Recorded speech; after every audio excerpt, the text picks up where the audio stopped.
Come on in here, sugar. Close that door gentle.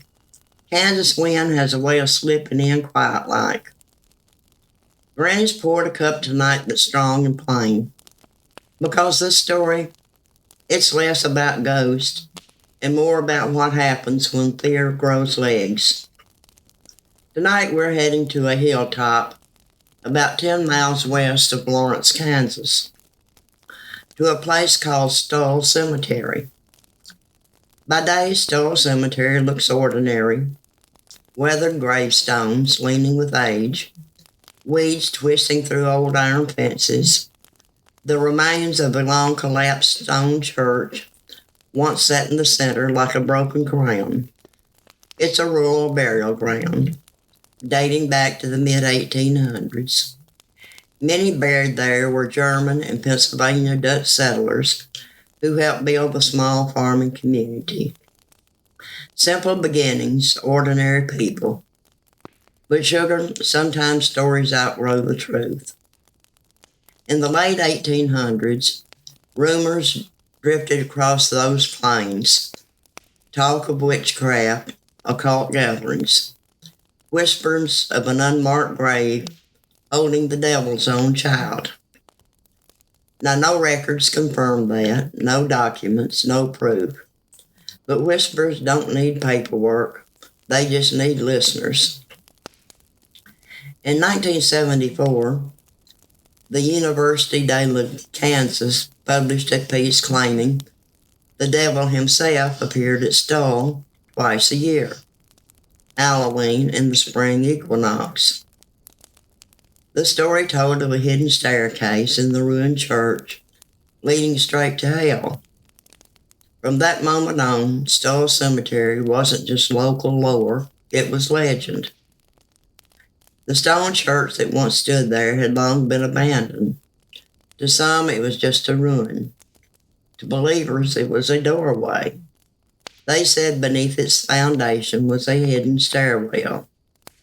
Those who descended felt time warp, watches stop, minutes stretched into hours.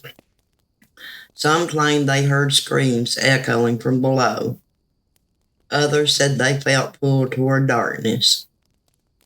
When the church was demolished in 2002 for safety reasons, the legend only grew. Some insisted the demolition was meant to conceal evidence of the gateway.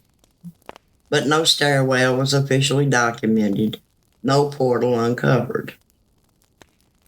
Visitors over the years have reported disembodied laughter, footsteps on gravel, cloaked shadow figures, a horned silhouette against the sky.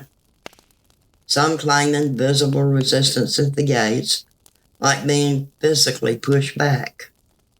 Others describe sudden storms forming overhead, while the surrounding sky stayed clear. One story tells of a professor who entered the church ruins with colleagues. When they came out, hours had passed. To them, it felt like minutes. But sugar, human memory is a fragile thing, and fear is a powerful sculptor. Here's what Granny needs to say plain. Stull Cemetery is private property. It is still active, still cared for by families who have loved ones buried there. No trespassing signs are posted. Police patrol heavily, especially near Halloween. Fines can reach $1,000, even jail time.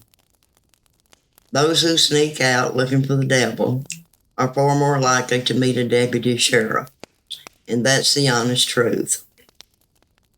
Stull Cemetery's power doesn't come from demon sugar.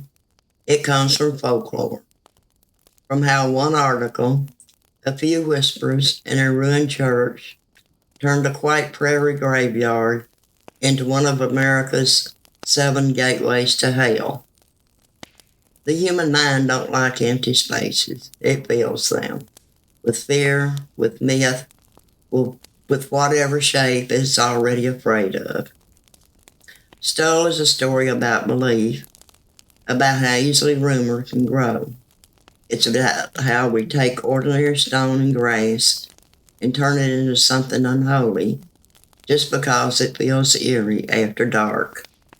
But at heart, it's still a cemetery, a place of memory, of mournings, of families who deserve respect. So if you ever drive those Kansas back roads and see that hill rising quiet against the sky, don't test it, don't trespass, and don't look for gates that may never have been there. Because sometimes the scariest thing isn't what waits in the dark, it's what we imagine waiting there. Thank you for sitting with Granny tonight. Come back next time. I'll have the kettle warm and another story ready from a place where folklore runs deeper than fact. You have a good night.